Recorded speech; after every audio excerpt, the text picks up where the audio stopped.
dipelajarin, siapa tahu keluar. Siapa tahu. Oke, kemudian ada simplex dan juga kompleks tadi udah tak sebutin. Langsung aja lah. Nah, untuk fungsi protein itu ada banyak. Yang pertama ada regulator, biokatalisator, protein transport, kontraktil, struktur, pelindung sama reseptor. Nah, ini ada imunoglobulin. Nah, kalau ada kuning-kuningnya, diinget-inget siapa tahu keluar.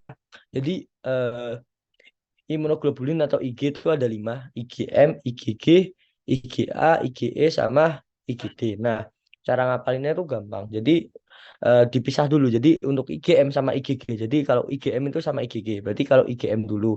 Nah, kenapa? Karena IgM itu akan teraktivasi ketika infeksi akut. Nah, ketika sudah kronis, maka dia itu menjadi IgG. Dua itu dipisah. Kemudian IgA. A, sistem imun itu akan menjadi mukosa. A itu mukosa gitu aja. Terus kalau E itu hipersensitivitas. Kemudian IgD itu untuk produksi auto antibody B. Oke, salah satu ini keluar sih harusnya. Kemudian untuk asam amino, dia itu merupakan unit terkecil dari protein. Next slide. Ini ada jenis asam amino, ada esensial, non esensial, dan kondisional esensial. Nanti jangan lupa juga untuk bisa searching-searching sih bentuk dari misalnya arginin itu bentuk asam amino ini gimana, karena kan kemarin pretest itu keluar, jadi ya dipelajarin lah bentuk-bentuk molekul asam amino ini gimana. Nah, ini harusnya yang ini harusnya di kuning sih, tapi ya gak apa-apa, lupa aku. Nah, ini untuk structure of protein. Jadi ada linear primer structure. Kalau primer structure itu proteinnya itu polipeptida, kemudian ikatannya peptida.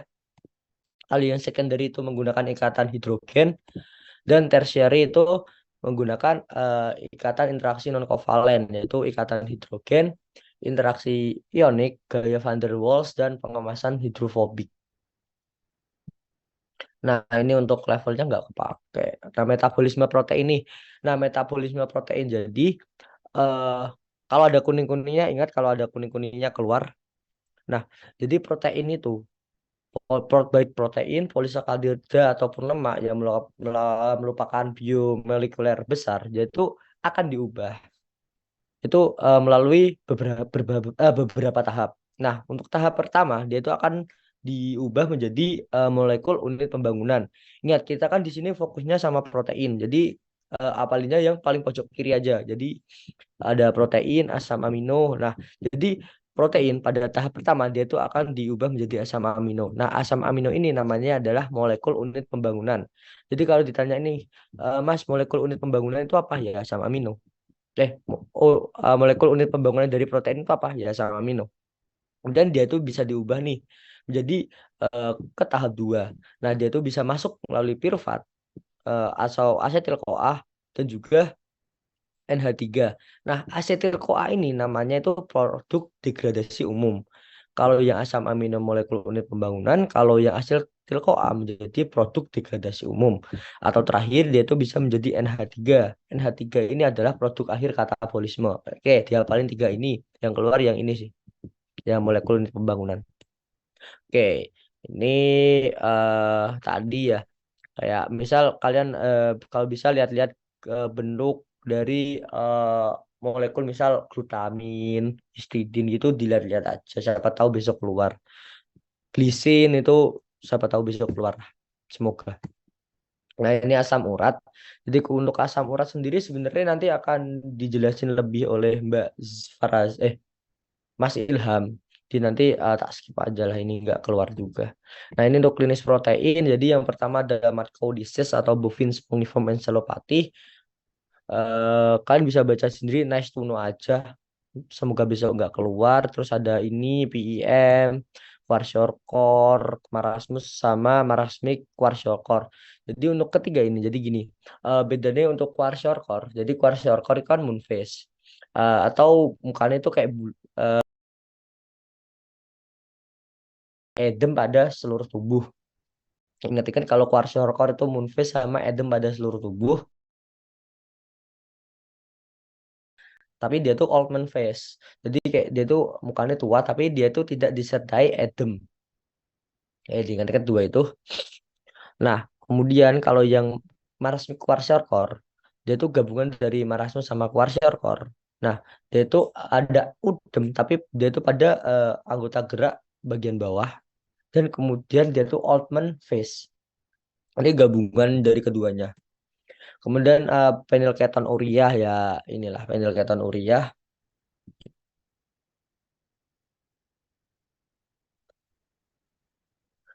Kemudian terakhir ada asam urat. Jadi asam urat itu hiperurisemia.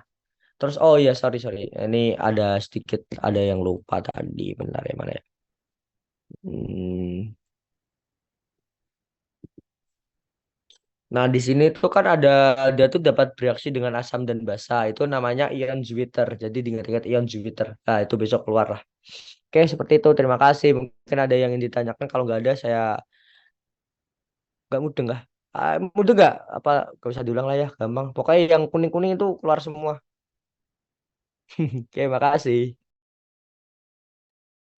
Oke, makasih Fik. Buat teman-teman 2023 ada yang mau ditanyain dulu nggak ke Mas Vicky tentang materi teori protein? Tadi diperhatiin ada ion apa, terus cara ngitung protein tuh gimana, pakai apa sistemnya, terus ah gambar molekul glisin dan lain-lain. Itu diperhatiin ya guys.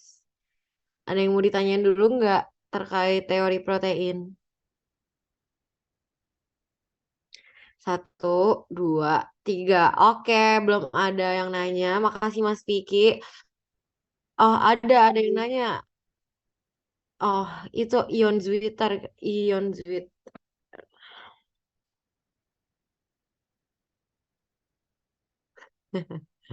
Oke, Vicky.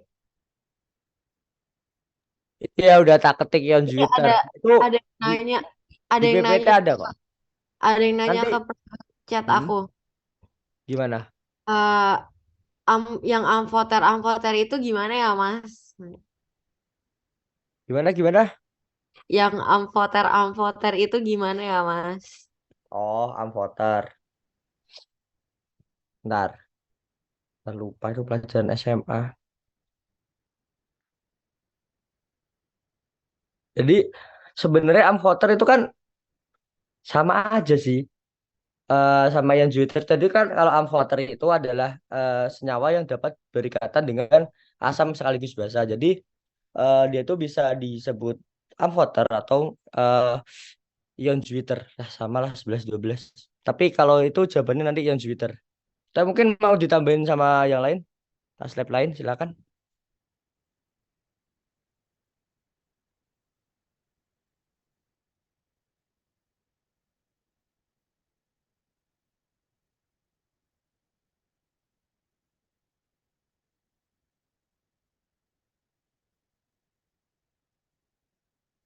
Nih, paham nggak?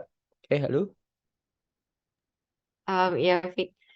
Ah, Ya, gimana yang amvoter itu emang amvoter itu senyawa, nama senyawanya.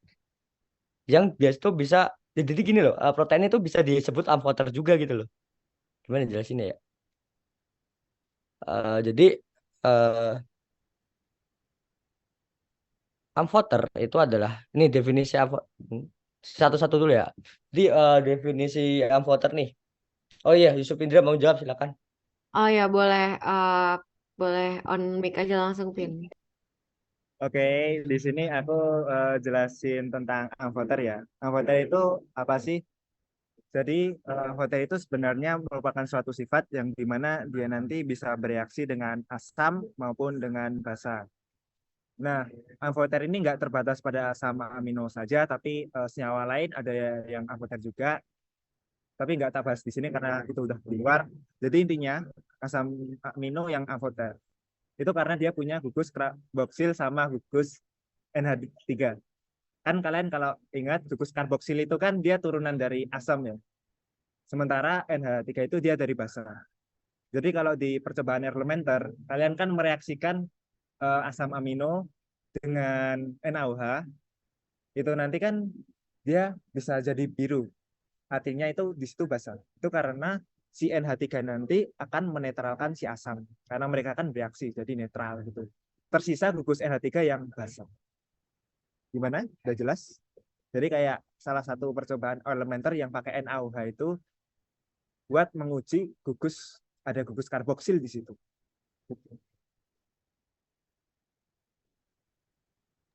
Oke Mas Ilham, terima kasih tambahannya Mas. Terus cara menghafal asam amino yang masuk di siklus Krebs. Jadi sebenarnya kalau ini tuh hafalan mati, tapi dulu itu ada lagunya sih, tapi nggak hafal juga aku lagunya. Mungkin Tania apa lagunya Mbak Tania? Karena sebenarnya hafalan mati sih kalau eh, kayak asam Bentar, amino bentar. yang masuk siklus Krebs itu. Jadi, tapi nggak bakal keluar juga sih. Enggak lah, kita bikin soalnya nggak mungkin seapalan mati itu ya guys ya. Jadi nggak usah khawatir. Kalau nggak tak kuningin berarti nggak keluar. Oke, makasih.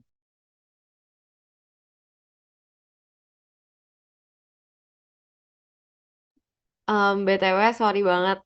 Kalau misalkan pakai lagu itu sebenarnya biasanya bikin sendiri aja sih. Karena sebenarnya semua lagu tuh bisa dimasukin eh apa kayak cycle-nya gitu. Tapi biasanya pakai lagu anak-anak aja biar lebih gampang. Itu bisa dibikin sendiri dulu ya Sabrina. Tapi tenang aja nggak ini kok nggak keluar keluar banget. Oke, kita lanjut ya. Buat Mas Vicky, masih ada yang mau tanya gak tentang teori protein? Oke, satu, dua, tiga. Oke, belum ada lagi ya. Kita lanjut ke yang kedua. Mas Ilham. Mas Ilham udah ready belum? Oke. Ini yang share screen aku atau kalian? Ya, kamu aja itu. Sekalian udah masuk kok. Oke, di sini aku mau jelasin praktikum protein. Sebentar, slideshow. Slideshow gimana ya? Aku lupa.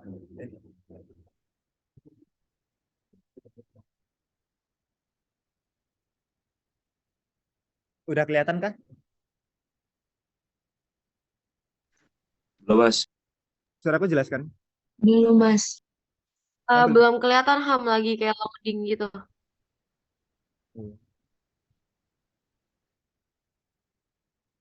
Sudah. Bentar.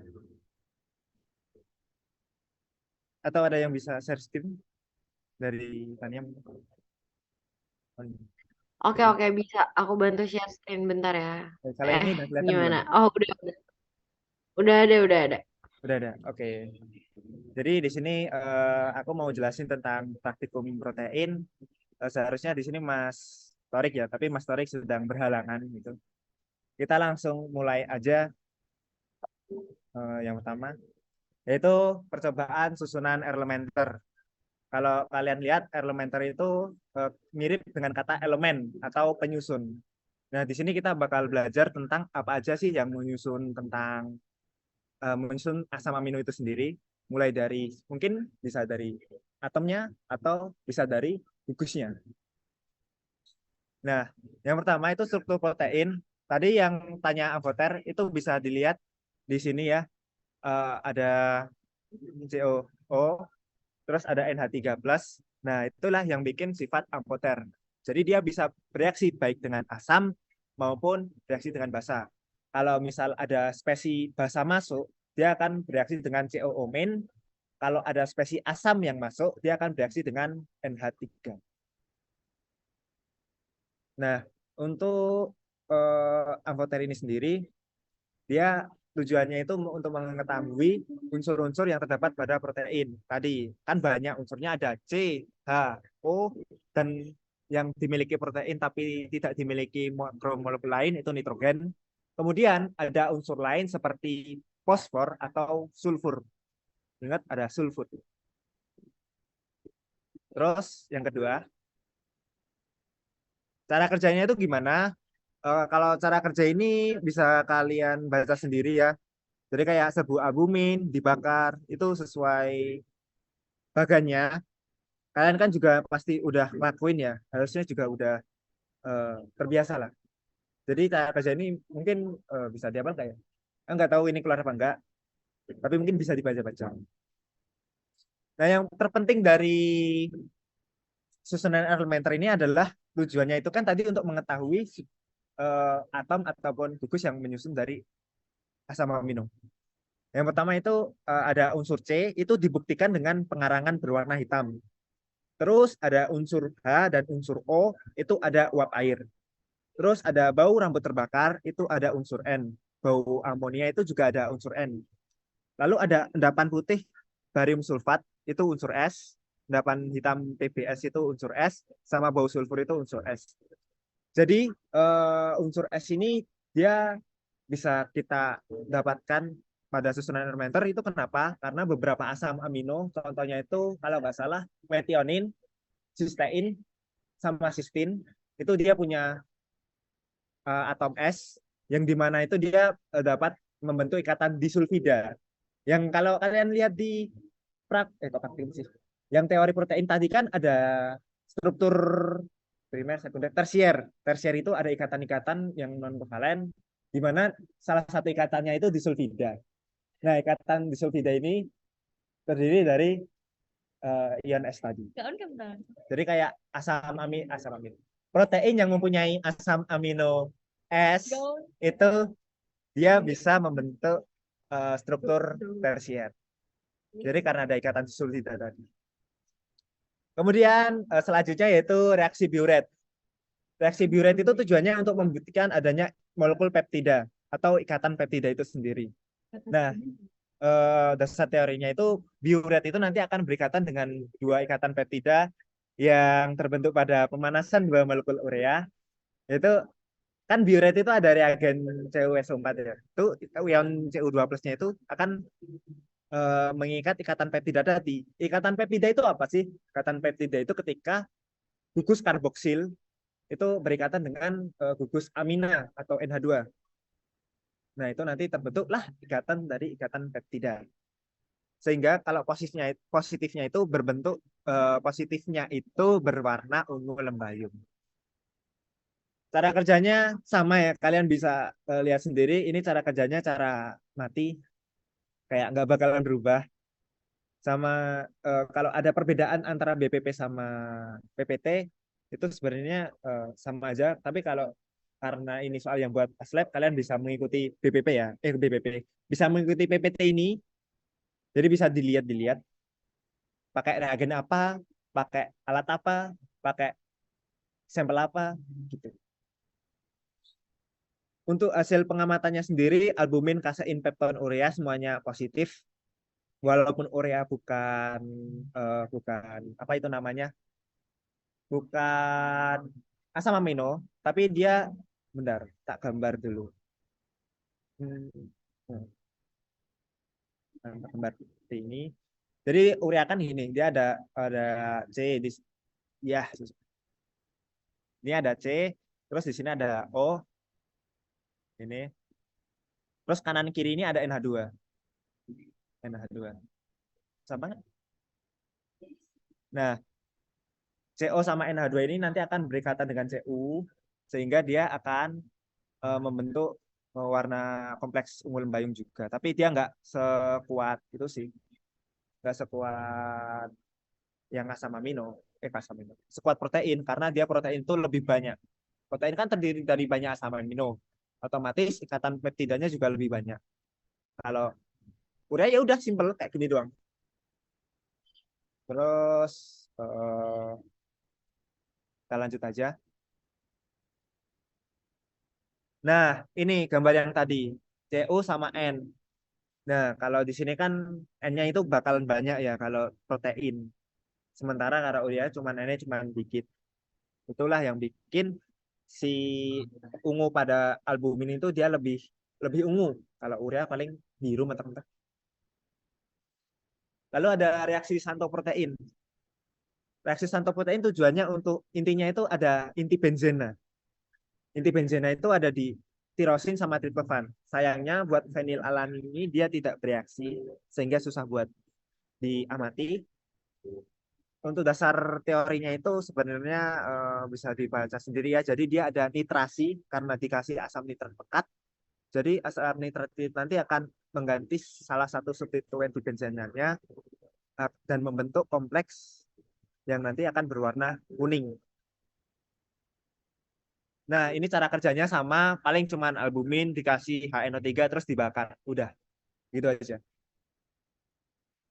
Kebalik. Nah, kebalik. Nah, ini buat hasil pengamatannya. Jadi kalau kalau kalian lihat ya, eh, di sini kan ada tirosin. Si tirosin ini dia punya inti benzena, terus dia juga ada OH. Nah, NO3 ini nanti dia akan menyerang ke inti benzena ini sehingga dia berikatan membentuk kompleks orto hal tiga apa ya lupa aku. Ya pokoknya itu dia bakalan membentuk hasil ini. Bedakan hasil sama reagen. Jadi kalau misal sampel dia belum ada NO2-nya. Tapi kalau hasil praktikum dia pasti udah ada NO2-nya. Ya kan?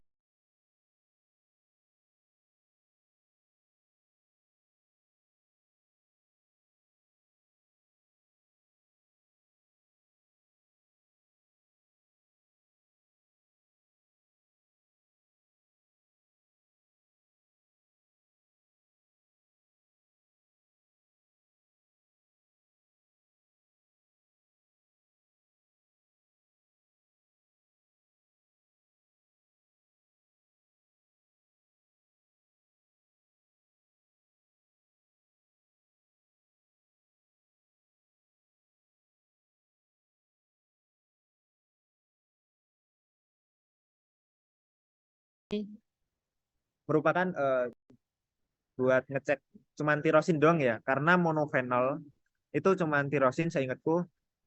Jadi ini akan menghasilkan warna merah ketika positif. Untuk reaksinya itu ada diavalin apa reaksinya senyawanya apa. Untuk ini bisa dibaca sendiri. Ini juga bisa dibaca sendiri. Jadi paling cuman albumin dikasih beberapa tetes milon dibakar. Udah. Nah, ini yang penting gimana? Karena di sini ada pakai ini. Di sini ada Hg ya. Hg itu merkuri. Dia akan berikatan dengan fenol sehingga membentuk merkuri fenolat yang itu dia berwarna merah. Jadi intinya itu karena ada fenol, terus Hg itu dia biasa berikatan terutama antara dua asam amino ini sehingga dia menghasilkan 8 berwarna merah. Kan kalau kamu lihat inti benzena itu cuma ada 3, yang tirosin, triptofan, sama fenalanin. Tapi kan yang punya OH itu kan cuma si tirosin. Jadi fenilalanin sama triptofan itu dia nggak akan menghasilkan warna merah. Kalau kalian tanya fenol itu apa sih Mas? Fenol itu merupakan benzena yang mengikat gugus OH. Jadi paling ujung sini ini kan ada benzena sama OH. Nah itulah yang dinamakan monofenol. Terus jadi itu saja dihafalin kalau Milon itu dia reagennya pakai merkuri atau merkuro. Terus dia berekatan dengan tirosin. Hasilnya ini itu merkuri fenolat. Oke, udah ada yang mau ditanyain? Gimana? Gampang kan? Gampang kan? Alhamdulillah gampang Gimana? mas. Gampang mas. Insya Allah. Mantap. Ya. Kalian kan prioritas bagus-bagus ya. Mhm. Oke, dari makasih ya Mas Ilham. Dari teman-teman 23 ada yang mau ditanyain nggak ke Mas Ilham tentang praktikum protein?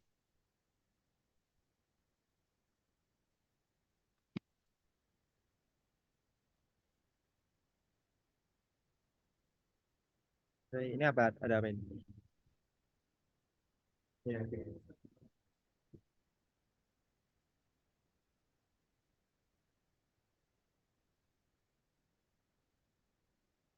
Ilham, ada yang Apa? tanya di chat. Mas, praktik kemarin ada percobaan. Hah? Sebentar.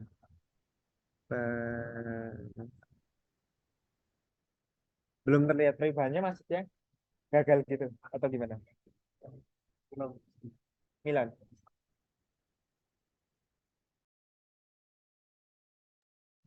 Mau bantu jawab boleh gak? Ini kayak maksud soalnya ini gak sih? Kalau kemarin kan waktu praktikum banyak yang ini kan nggak sesuai sama teori. Apakah ditanyakan Mas Ilham? Oh gitu. Enggak, Ya, karena mungkin kan kalau nggak sesuai teori itu banyak faktor. Misal kalian shift sebelumnya ada yang campur-campur itu apa namanya? Yang pipet, pipet. Nah, pipet.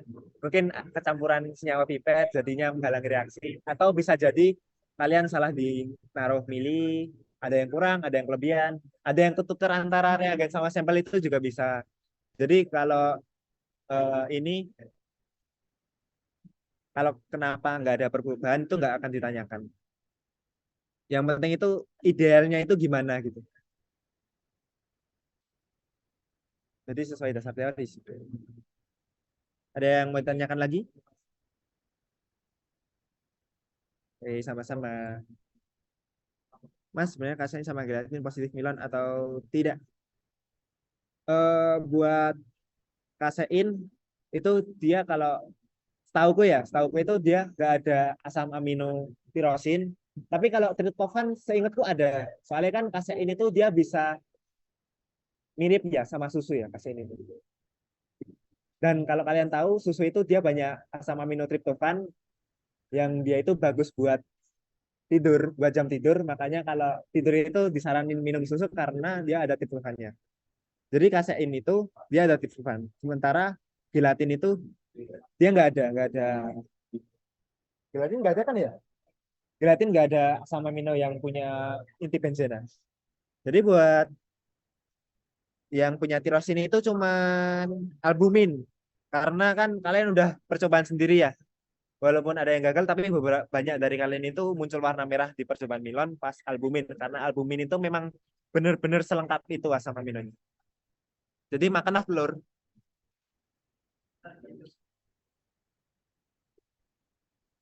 Ada yang mau tanyain lagi?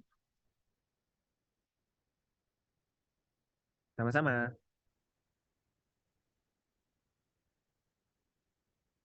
Apa lagi?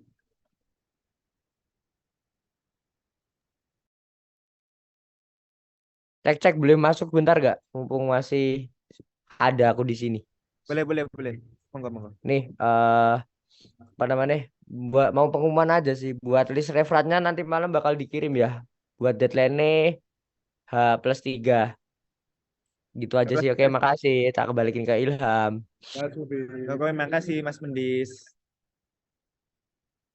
Oke, kalau nggak ada pertanyaan, kita lanjutin aja ke materi yang terakhir ya, karena udah malam juga.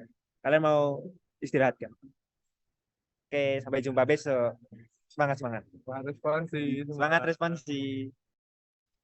Oke, makasih Ilham. Em, Oke, kita udah ya. Masih ada yang mau tanya? Satu, dua, tiga. Nggak ada. Kita lanjut ke yang terakhir.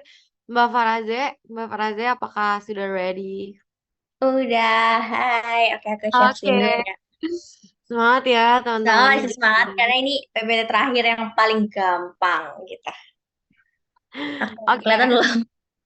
bentar belum. Oke, udah. Coba share screen. Oke, udah Oke. deh.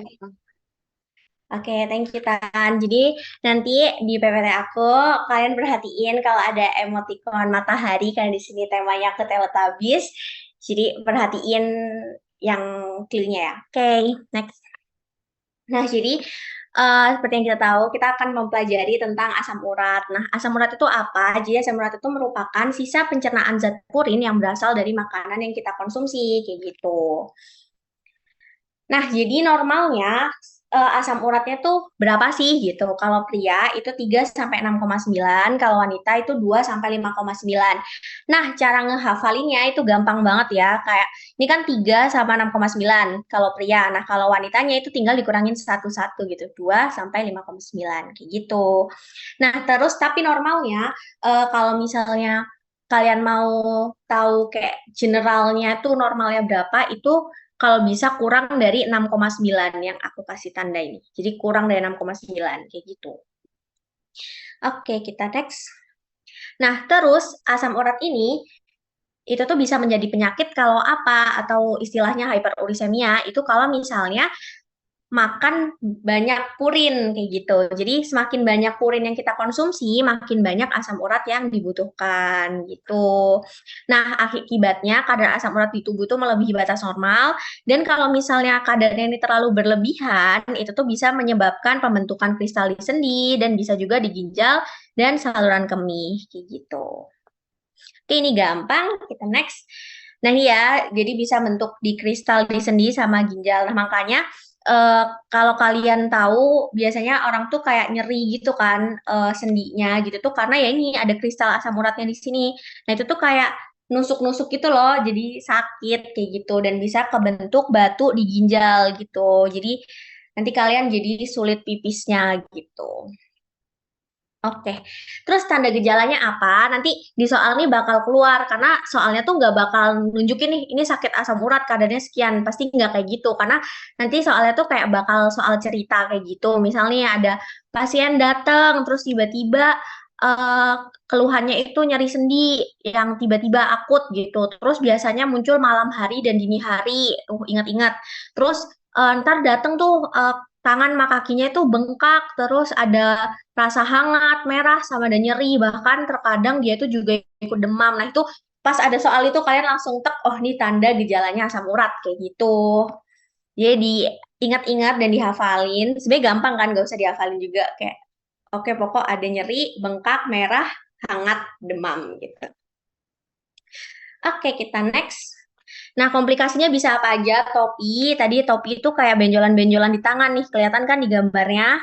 Terus, karena tadi ada kristal-kristal yang numpuk tuh, atau namanya tuh gout. Jadi kalau kristal, ada penumpukan kristal tuh, nah istilahnya gout ya.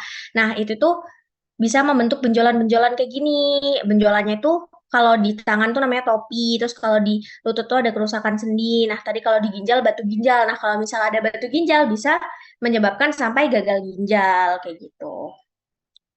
Oke, kita next. Nah, faktor resikonya itu apa gitu? Kok kita bisa kena asam urat? Nah, di sini aku mau bagi dua. Ada faktor yang bisa dimodifikasi sama yang tidak dimodifikasi.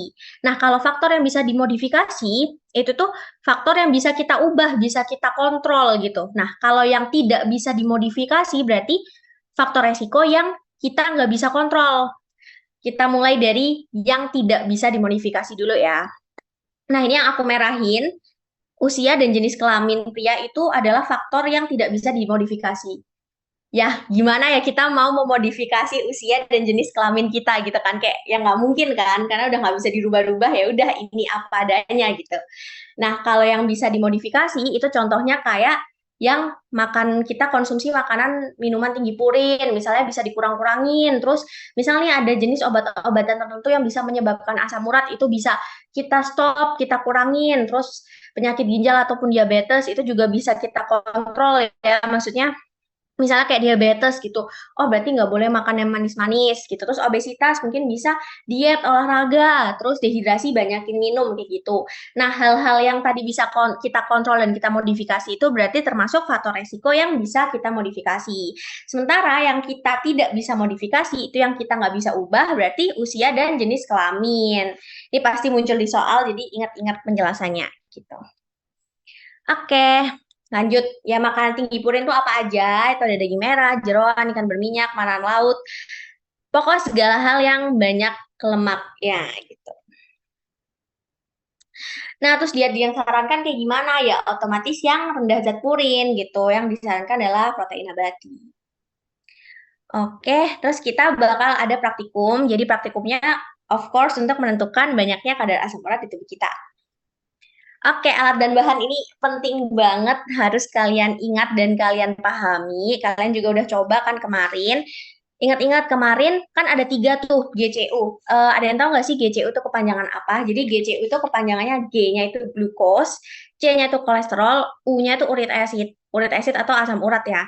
Nah, kalau yang glucose itu warnanya hijau, kalau kolesterol itu warnanya biru, nah kalau uric acid atau asam urat itu warnanya oranye. Nah, makanya ininya warnanya oranye. Gitu. Ingat-ingat warnanya oranye ya guys. Nah, kan alat Easy Touch GCU ini itu tuh bisa dipakai buat itu ngecek glukosa, kolesterol sama asam urat kan.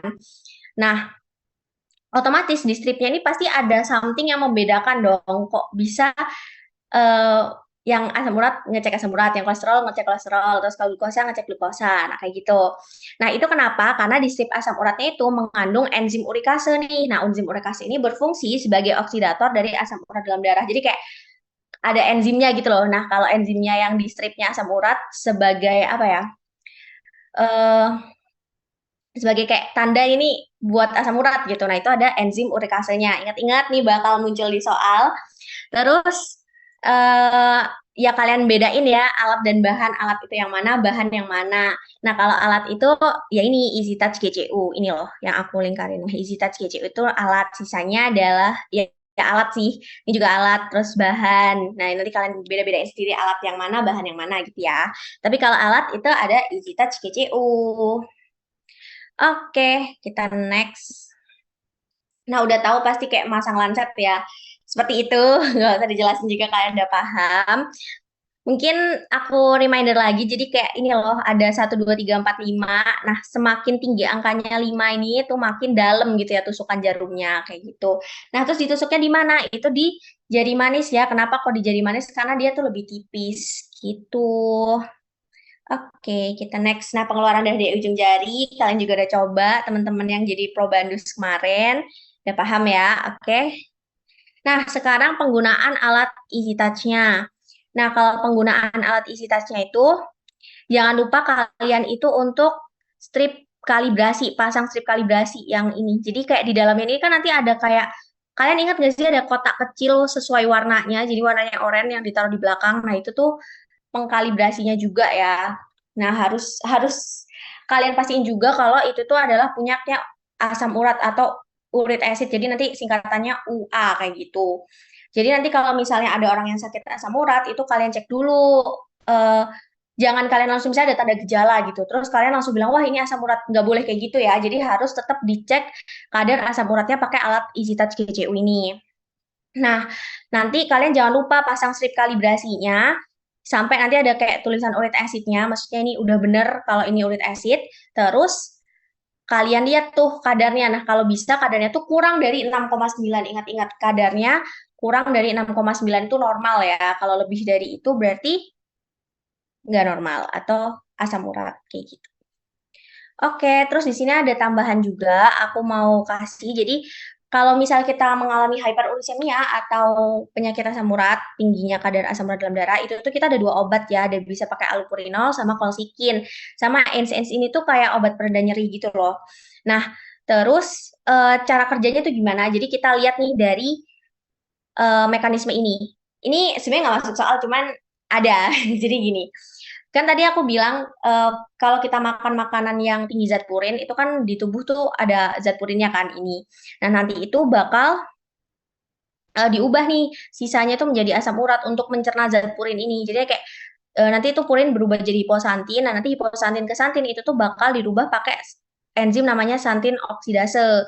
Nanti dari santin ke asam uratnya juga pakai enzim santin oksidase ini. Nah, kerjanya allopurinol atau obatnya itu adalah menginhibisi atau menghambat kerja dari enzim ini. Jadi ini tuh kayak dihambat gitu tuh santin oksidase. Ingat-ingat santin oksidase yang dihambat gitu. Nah, terus kalau misalnya kolsikin itu tuh, nah ini jadi habis asam urat itu kan harusnya dibuang. Nah ini dibuang kan diekspresi asam urat. Nah kalau asam uratnya ini jumlahnya berlebih, dia itu bakal mengendap nih mengendap menjadi kristal di dalam jaringan. Nah nanti bakal ada reaksi imun gitu, bakal ada fagositosis kristal dari leukosit, habis itu ada peradangan. Nah kalau kolsikin obatnya itu bakal menghambat di sini nih, untuk menghambat pengendapan kristal yang nanti bakal difagositosis oleh leukosit. Nah, tapi kalau misalnya ENS atau pereda nyeri, dia akan bekerjanya di sini. Gitu. Jadi, ingat-ingat lagi, kalau allopurinol dia itu menghambat kerja dari enzim santin oksidase. Ya, kalau sikin di sini, kalau ENS di sini, kayak gitu ya. Ingat-ingat aja yang aku bintangin atau yang kalian inget yang ini. Gitu. Udah, itu aja dari aku. Ada yang ingin ditanyakan nggak? Kayaknya udah cukup banyak spillan dari aku. Oke, makasih banyak Faraze. Oke, udah. Dari teman-teman 23 ada yang mau ditanyain gak ke Mbak Zi? Oke, mungkin aku hitung mundur. 3, 2, 1. Oke, kayaknya nggak ada. Yay. Oke, makasih banyak Zeh. Oke, Udah, makasih Vicky, Ilham, sama Faraze. Buat teman-teman 23 bisa diingat dan kalau yang tadi nyatet ya dipelajarin. Besok mau ingetin, besok buat responsnya 14.30 RK 1267. Iya 1267. Jangan telat.